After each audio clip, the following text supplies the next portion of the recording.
a copy of Lethal by Design to a serving officer, expecting nothing back. What came back was a marked up book and an argument. Colonel Raj Agrawal, United States Space Force. Thank you, Raj, for the feedback. He's Joint Force Command and Control, Battle Management Acquisitions. He has spent his career on exactly the problem the book is about. Who decides how far that decision reaches and what happens in the gap? These are Raj's personal views. They don't represent the Department of War, the Department of Air Force, or the US Space Force. And nothing here should be read as an endorsement of the book. This is one officer engaging seriously with an argument, which is exactly what I'd want any reader to do. He did not agree with me, and that is the part worth your attention. 3 challenges, better than the questions I had asked myself, and he has cleared me to quote them. The first reframes the problem, and it is tighter than my own chapter on it. I quote, "Treating autonomy not simply as human in the loop versus human out of the loop, but as a problem of delegated authority, command, control, and accountability across an entire architecture." End quote. That is the better formulation, and I have told him so. A human does not vanish from accountability because they were not the one who pressed at the end. Set the target, the criteria and the boundaries, and the load-bearing decisions have already happened. Further up. The second is the realist argument against my own institutional lean.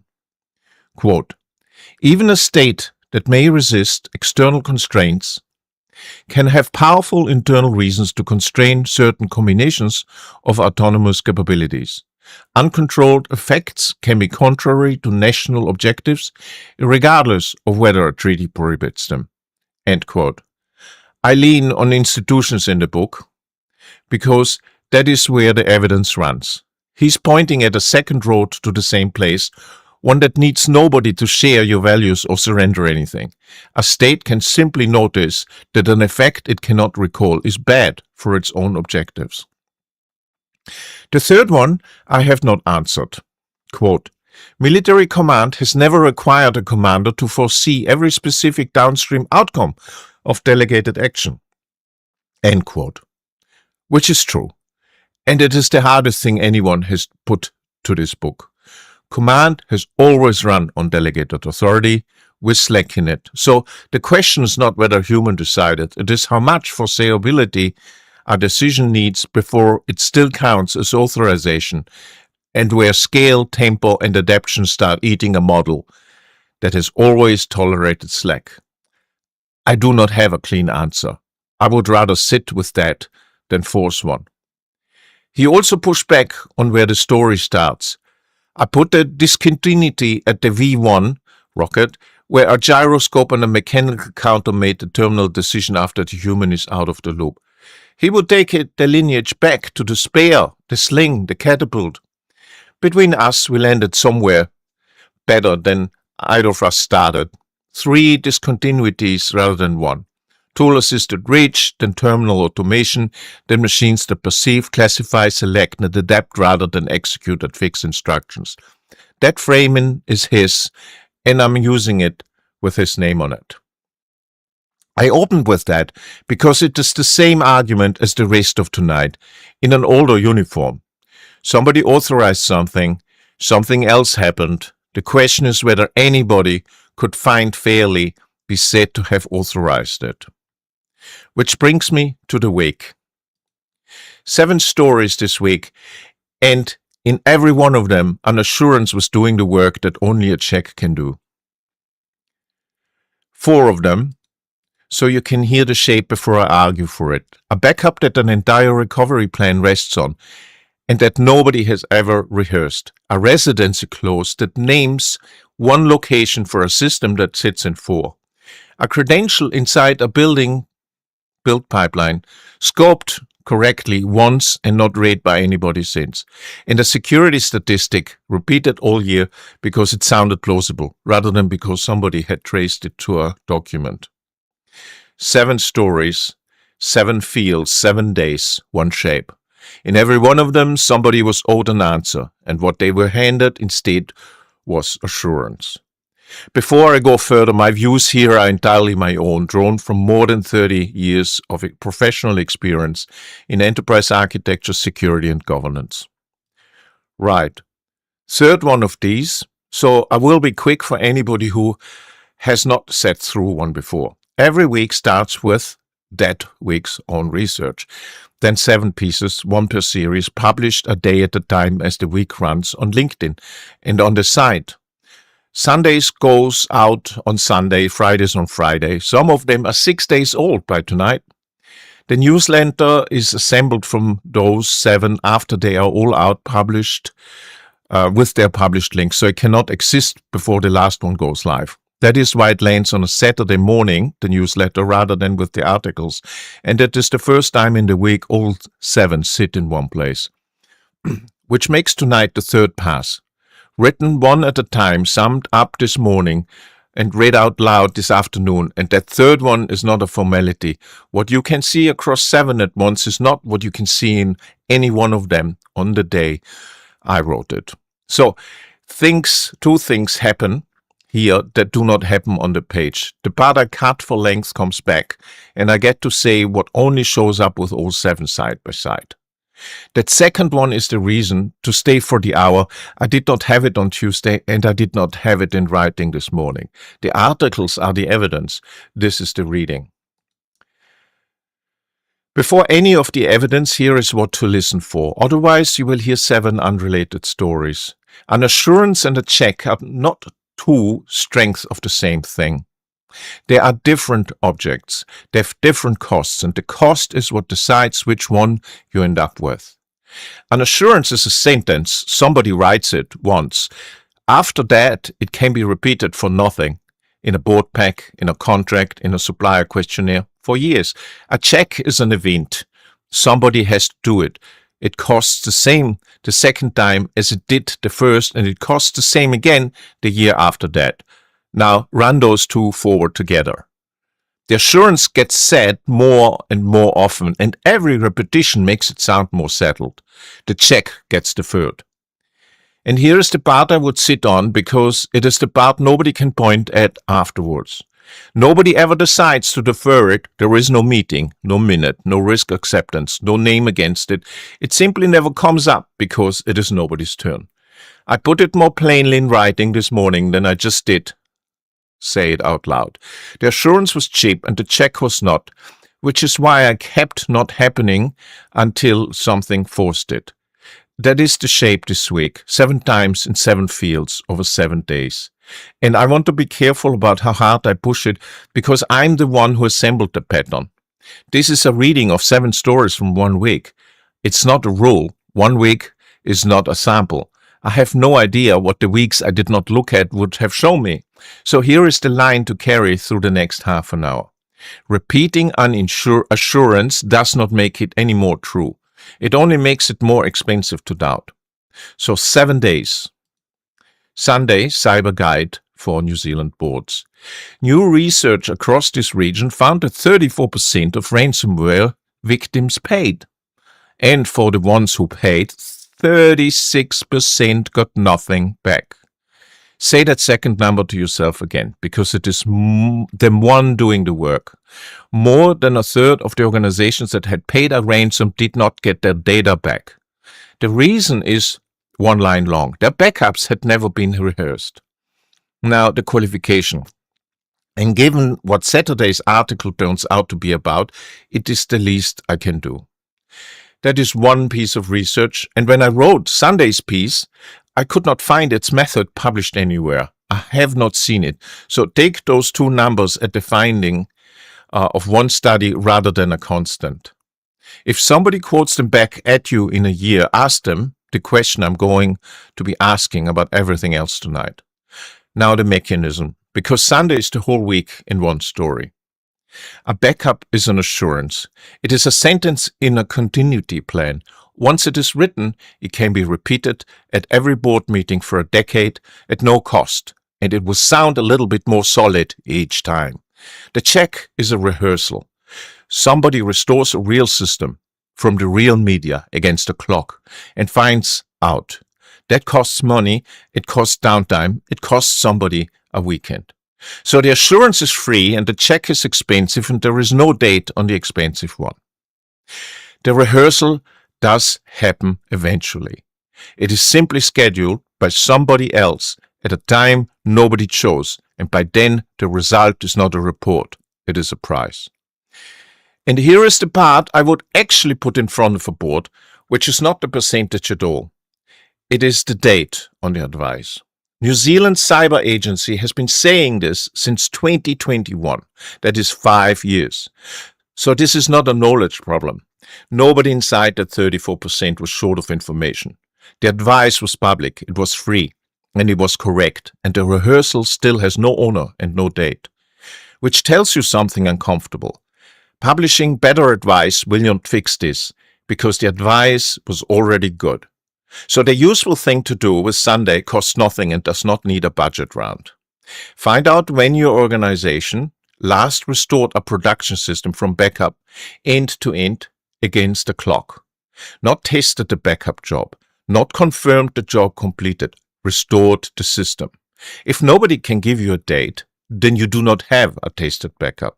You have a sentence about one, and it has been carrying your recovery plan the entire time. Monday, Space AI Monday. An intelligence service has publicly named a foreign research institute over an attempt to install ground station hardware in New Zealand. I named that country and the institute when I wrote this morning. Tonight I'm going to describe both the role because nothing in my argument turns on which country it was. And on the evening it does turn on that. This stops being the program I want to make. Here's the sentence that stopped me, and it is the service's own rather than mine. The hardware was to go in through a New Zealand company that the service says was, and I'm quoting, likely unaware of it.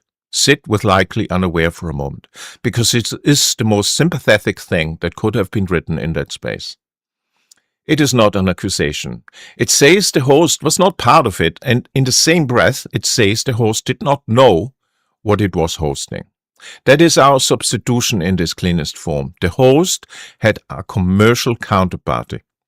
It had presumably whatever assurances a commercial counterparty gives. What it did not have was an answer to that question. I turned that into 4 questions. Any host should be able to answer before agreeing to host anything at all. They're set out in Monday's piece, and they're worth the 2 minutes. What I want to take from Monday instead is the cost, because it runs the opposite way from Sunday. Sunday's check was genuinely expensive. Restoring a production system costs real money and real downtime.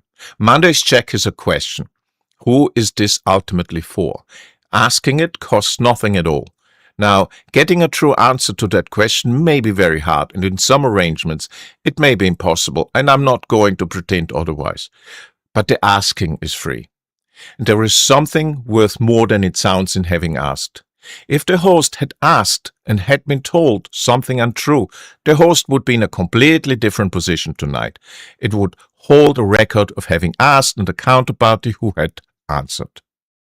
A question you asked and got a bad answer to is a control that failed. You can point at it. Somebody else is accountable for the answer. A question nobody asked is not a failure at all. There is nothing there to point at, which is exactly why it does not get asked and exactly why it should be.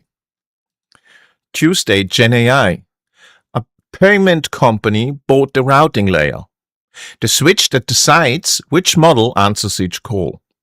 If your organization buys artificial intelligence from more than one supplier, then something is already choosing which supplier gets each request. That something is infrastructure, a router, an open router. Most people have never once thought about, and it now has an owner. And here is the specific thing that changed, because it is not the ownership on its own. The entire pitch of a routing layer is neutrality. It belongs to nobody, so it has no reason to prefer anybody.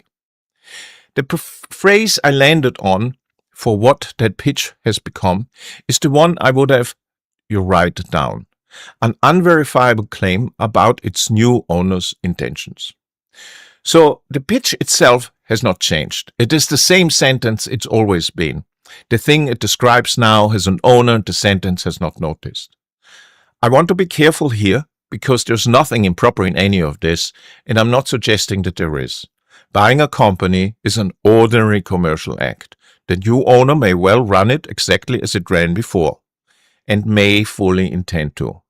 My point is narrow, and it is about what kind of claim neutrality now is. A claim about somebody's intention is the one kind of claim that can never be checked, because the evidence for it has not happened yet. You can check conduct, you cannot check intent. So a board relying on that neutrality has not been let down by anybody. It has quietly moved from relying to a property of a system to relying on a disposition of a company. And nothing in its risk register will have changed, because the sentence did not change. That last part is tonight's, and it's not Tuesday's. On Tuesday, I wrote that ownership is now a governance question for every board buying from more than one supplier. Tonight, I'm going to step one step further and tell you what kind of question it is. So the thing to do with Tuesday. Go and find whichever of your supplier assurances is really an assurance about intention rather than about behavior. They are not hard to spot once you're looking for them, because they are the ones written in the present continuous. We aim to, we are committed to, we do not currently. Then decide whether you want that written as a contract term which somebody can test, or left as a disposition which nobody can. Wednesday, History of Linux. I have stopped pretending this is not the one I look forward to. It's Linux after all. A record 2,138 people contributed to the Linux 7.2 merge window. That is the largest number ever counted for a single release in that project's 25-year history. Two other things sit next to that number, and the three of them together are the story.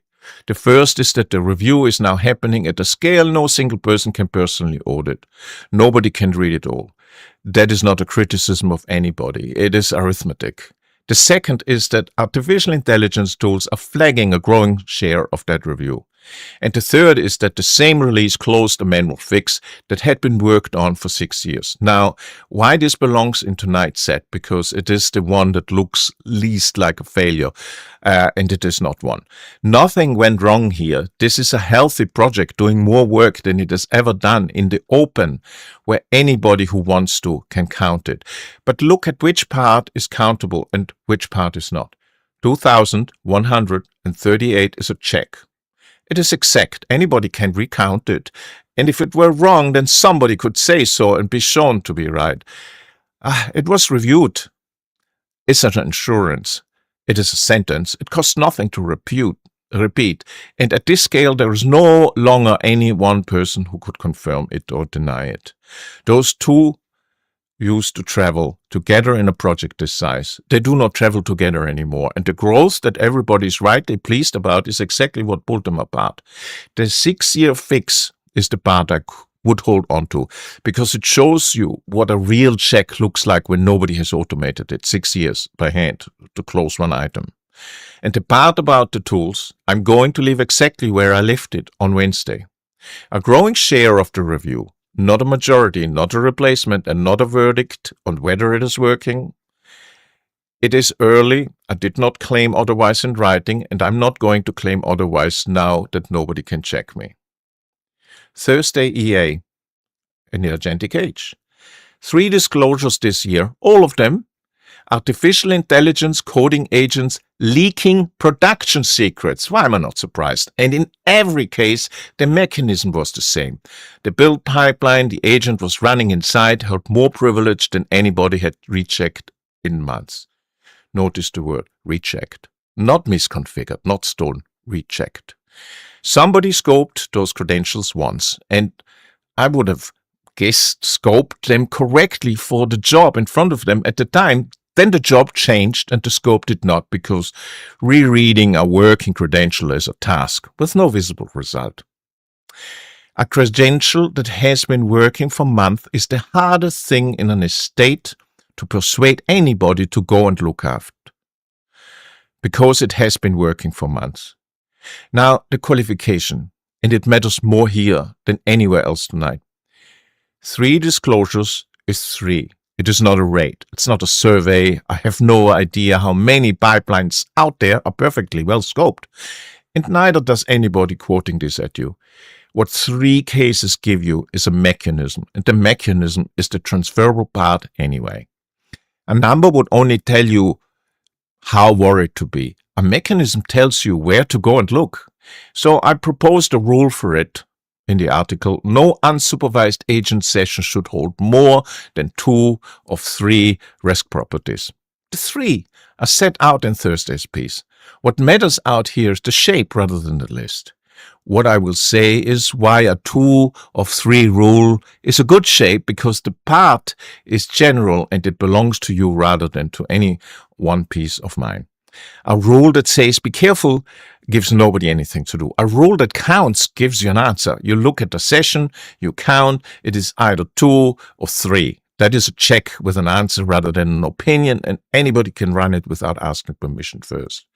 So Thursday is the gap at its most ordinary. The assurance is that the pipeline is properly scoped. It was once. Nothing has happened since to make that untrue, except time. Friday, the Friday special. Data residency is not an architecture. This is the shortest one to state, and I think it is the most widely believed of the 7. Data residency answers one question. Where does your data live? My position, and Friday's piece is built on it, is that the question has 4 parts, and residency covers exactly one of them. Where the storage sits, where the processing happens, where the logging goes, and where the telemetry goes. Then the one sitting underneath all 4, you can lawfully compel each of those providers to hand over the plain text. A residency clause is not false. It answers accurately the one question was asked. It is then read as though it had answered 3 others and a legal one. So this is the substitution in its purest form. One word, onshore, standing in for 4 locations and jurisdictions. And the line I closed Friday with is the one to take away. Onshore is not sovereign. Now the cost, because Friday runs the way Monday did rather than the way Sunday did. The check is free. It's 4 questions instead of 1, and you could send them in an email this afternoon. The answers may be genuinely difficult to obtain. In some architectures, they may be embarrassing to obtain, but the asking costs nothing, and the reason it does not happen is therefore not cost. The reason it does not happen is that the first question already had an answer, and an answer that already exists is remarkably good at stopping anybody from asking the other one. That is worth generalizing, because it is not really about data at all. Any question with a confident answer attached to it will quietly absorb 3 neighboring questions that nobody has answered. So the thing to do with Friday, take your most confident residency statement, the one that goes in front of customers, then ask where the logs go. In 30 years, that is usually the one nobody has asked. That one is from experience rather than from the desk research, and it is not in Friday's piece, so weigh it accordingly. Saturday, a Project Vera Saturday, and this is the featured briefing because it is where the week's own test gets pointed at, the week's own trade. I took the 5 most repeated artificial intelligence agent security statistics of this year and tried to trace each of them back to a source. 4 of the 5 do not survive it. One of those 4 decayed in a particular way that I want to describe precisely, because it is the best single thing I found all week. The party citing the statistic and the party that was the source of the statistic became the same company. At which point the number has not been corroborated, it has been repeated. The 5th one survives, and the reason it survives is the whole point. It cited its method. Not the size of the number, not who published it, not how many people were passing it around, whether there was a document behind it with a stated method that somebody outside could go and read and check. One correction while I'm here, because I put a number on this piece last Saturday before it was finished. I said 4 statistics from memory, of which 2 survived. Finished. It is 5, of which 1 survives. Small error, and it does not change the argument. What is worth your attention is how easy it was, how ordinary it felt at the time, and how completely unremarkable it would have been if nobody had gone back to look. I also said I would name the 2 I have repeated myself, so which ones, where I set them, what the trace shows, and whether I withdraw them. In writing before next Saturday, where you can check it rather than take my word for it, which is the argument of the piece. So it would be nothing to do it any other way. You should read it. It's a good piece. So 7 fields. Here is the thing I did not see until all 7 were sitting right in front of me on one page. It is a small argument with my own framing from this morning, and I think that is the useful kind of argument to have with yourself in public. This morning I wrote that the assurance was cheap and that the check was not. That is the mechanism, and for 2 of the 7, it is exactly right. Rehearsing a full production restore is genuinely expensive. Personally auditing a release that 2,000 people contributed to is not possible at any price at all. 2 of 7. Now look at 4 of the other 5. Trace 1 citation back to its source. Reread 1 credential scope. Ask 4 residency questions instead of 1. Ask a counterparty who the arrangement is ultimately for. Not one of those is expensive. 2 of them are an afternoon. 1 of them is an email. 4 checks, each one of them smaller than the meeting you would have to hold in order to agree to do them. And the 7th is different again because a claim about a new owner's future intentions cannot be checked at any price. There's nothing there yet to be checked. So cost explains 2 of the 7. It does not explain the 4. Then what do those 4 have in common? On this week's evidence, what they have in common is that not one of them appeared in anybody's job description. Everyone is a check that belongs to everybody in general and to nobody in particular. And a cheap check with no owner does not get done. It does not even get declined. Nobody ever says no to it. It sits there, being cheap and not done. Now, I should say what is wrong with that reading before somebody else does it for me. I have made cost and ownership sound like 2 separate things, and they're not entirely separate. An organization where nothing has an owner is usually an organization short of people, and being short of people is a cost. That is fair, and I accept it. What survives the objection still worth having? If your reason for not checking is money, then you could put a number on it and somebody can decide. There is a decision, there is a person, and it can be revisited next year. If your reason is that this is nobody's job, there is no number, no decision, and nothing to escalate. It is not on any list, so it cannot be taken off one. So here is what I would actually do with tonight. And it is deliberately small. Take the assurances your organization repeats most often, find the one where the check would take an afternoon, then give that one this week to 1 named person with a date. Not a program of work. 1 name and 1 date. That is the entire difference between a check that is cheap and a check that happens. And the qualification stands in the same breath as the conclusion. This is a reading of 7 stories from 1 week, and I chose the stories. It is not a finding. If it stops being true in a month, I will tell you that as well. To the week ahead. Next week is already written. All 7 of them. 1 a day, sitting there waiting for their published dates. 3 of those take tonight's argument. Somewhere it has not been, and those are the 3 I want to flag. Sunday picks up where tonight's Sunday left off. Tomorrow, that is Sunday. A severely thin flaw, unauthenticated, in the identity platform, a great many of you log in through, disclosed on the 20th of this month. It's set underneath every control on the checklist, not around them. underneath. And that checklist is for a growing number of organizations what an insurer requires before it will write the policy. So the assurance next Sunday is not tomorrow, is not a compliance checklist. It is the same shape. Wednesday is 35 years to the day since a student, Linus Torvalds, posted that he was doing a free operating system, just a hobby, nothing big. Thank you, Linus.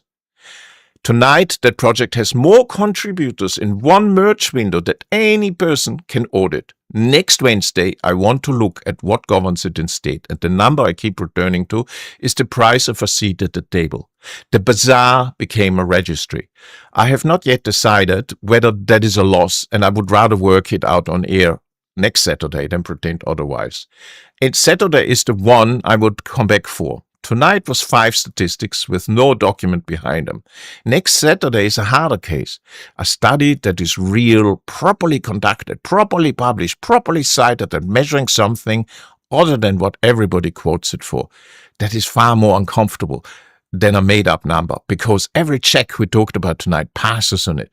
There's a document, there is a method, you can trace it, and it still does not support the sentence it is used to support. 2 commitments before I go with a date, because a forward promise nobody can hold you to is not a promise. The first I carried in from last week. Last Saturday, I put a single appointment on the record. 1 dated regulatory timetable out of 7 stories, 6 of which had no date at all, and I said I would report on it when the date came around, including if nothing had happened. Nothing has happened. There is no movement on it, and I have nothing to add. I'm spending 20 seconds telling you that deliberately. If I had simply not mentioned it, that would have looked exactly the same as forgetting from where you are sitting. Those 2 are indistinguishable, and an appointment that quietly stops being mentioned was never an appointment. The second is the one from 20 minutes ago. The 2 statistics I have repeated, traced, and named in writing before next Saturday. Somebody should be able to tell me afterwards whether I did. So, back to where we started. 7 stories this week, and in every one of them an assurance was doing the work that only a check can do. And in 4 of the 7 the check would have been cheap. I'm not going to tell you which of your own assurances is the untested one. I do not know your organization, and pretending that I did would be a cheap trick. But the question is short. Name 1 assurance your organization currently treats as settled, a tested backup, a vetted window, a cited statistic, a scope credential. Then ask when anybody last looked at the evidence underneath it, not ask about it, not being reassured about it, looked at the evidence. If the honest answer is that nobody can remember, then the assurance is not false. It is a claim that has been repeated, and repetition is free. 1 question for the comments. Which assurance in your organization gets repeated the most often and checked the least? Give me the category rather than the name, a vendor assurance, a residency clause, a backup, a statistic everybody quotes and nobody sourced. The category is the usual part, and it keeps the thread clear of anybody's employer, which is the same rule I've held all evening. Tell me, and I'll pick one up next Saturday. I'm Andreas Hamberger. This is the Hamberger Report. Thank you for listening.